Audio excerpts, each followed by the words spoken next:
निर्गमन अध्याय 38। निर्गमन अध्याय 38। फिर उसने बबूल की लकड़ी की होम वेदी भी बनाई। उसकी लंबाई 5 हाथ और चौड़ाई 5 हाथ की थी। इस प्रकार से वह चौकोर बनी और ऊंचाई 3 हाथ की थी। और उसने उसके चारों कोनों पर उसके 4 सिंग बनाए। वे उसके साथ बिना जोड़ के बने। और उसने उसको पीतल से मढ़ा। और उसने वेदी का सारा सामान अर्थात उसकी हांडियों, फावड़ियों, कटोरों, कांटों और करछों को बनाया।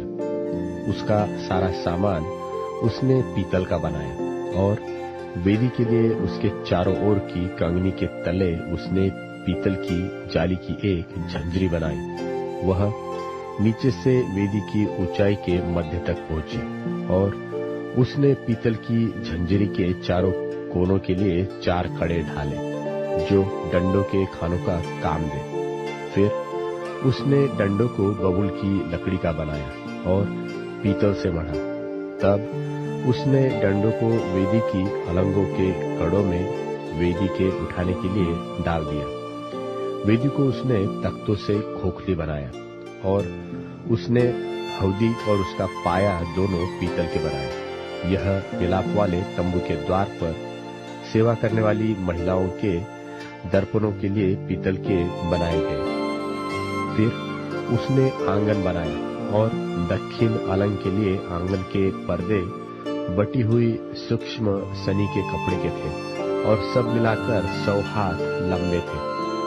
उनके लिए 20 खंबे और इनकी पीतल की 20 कुर्सियां बनी। और खंभों की घुंडियां और जोड़ने की छड़े चांदी की बनी। और उत्तर अलंग के लिए भी 100 हाथ लंबे पर्दे बने। और उनके लिए 20 खंबे और इतनी पीतल की 20 ही कुर्सियां बनी। और खंभों की घुंडियां और जोड़ने की छड़े चांदी की बनी। और पश्चिम अलंग के लिए सब पर्दे मिलाकर 50 हाथ के थे। उनके लिए 10 खंबे और 10 ही उनकी कुर्सियां थी। और खंभों की घुंडियों और जोड़ने की छड़े चांदी की थी। और पूरब अलंग में भी वह 50 हाथ के थे। आंगन के द्वार के एक ओर के लिए 15 हाथ के पर्दे और उनके लिए 3 खंबे और 3 कुर्सियां थी। और आंगन के द्वार की दूसरी ओर भी वैसा ही बना था। और आंगन के दरवाजे के इधर और उधर 15-15 हाथ के पर्दे बने थे। और उनके लिए 3-3 खंबे और 3 इनकी कुर्सियां भी थी। आंगन की चारों ओर सब पर्दे सूक्ष्म बटी हुई सनी के कपड़े के बने हुए थे। और खंभों की कुर्सियां पीतल की और घुंडियां और छड़े चांदी की बनी। और उनके सिरे चांदी से मढ़े गए। और आंगन के सब खंभे चांदी के छड़ों से जोड़े गए थे। आंगन के द्वार के पर्दे पर वेल बूटे का काम किया हुआ था। और वह नीले, बैंगनी और लाल रंग के कपड़ों का और सूक्ष्म बटी हुई सनी के कपड़े के बने थे। और उसकी लंबाई 20 हाथ की थी। और उसकी ऊंचाई आंगन की कनात की चौड़ाई के समान 5 हाथ की बनी। और उनके लिए 4 खंबे और खंभों की 4 ही कुर्सियां पीतल की बनी। उनकी घुंडियां चांदी की बनी। और उनके सिरे चांदी से मढ़े गए। और उनकी छड़े चांदी की बनी। और निवास और आंगन की चारों ओर के सब खुंटे पीतल के बने थे। साक्षी पत्र के निवास का सामान जो लेवियों की सेवकाई के लिए बना और जिसकी गिनती हारून याजक के पुत्र इतामार के द्वारा मूसा के कहने से हुई थी, उसका वर्णन यह है। जिस जिस वस्तु के बनाने की आज्ञा यहोवा ने मूसा को दी थी, उसको यहूदा के गोत्र वाले बसलेल ने, जो हूर का पोता और ऊरी का पुत्र था, बना दिया।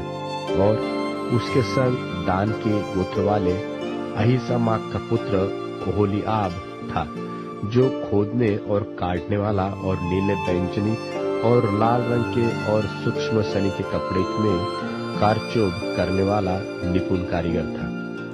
पवित्र स्थान के सारे काम में जो भेंट का सोना लगा, वह 29 किक्कार और पवित्र स्थान के शेकेल के हिसाब से 703 शेकेल था। और मंडली के गिने हुए लोगों की भेंट की चांदी 100 किक्कार और पवित्र स्थान के शेकेल के हिसाब से 1775 शेकेल थी।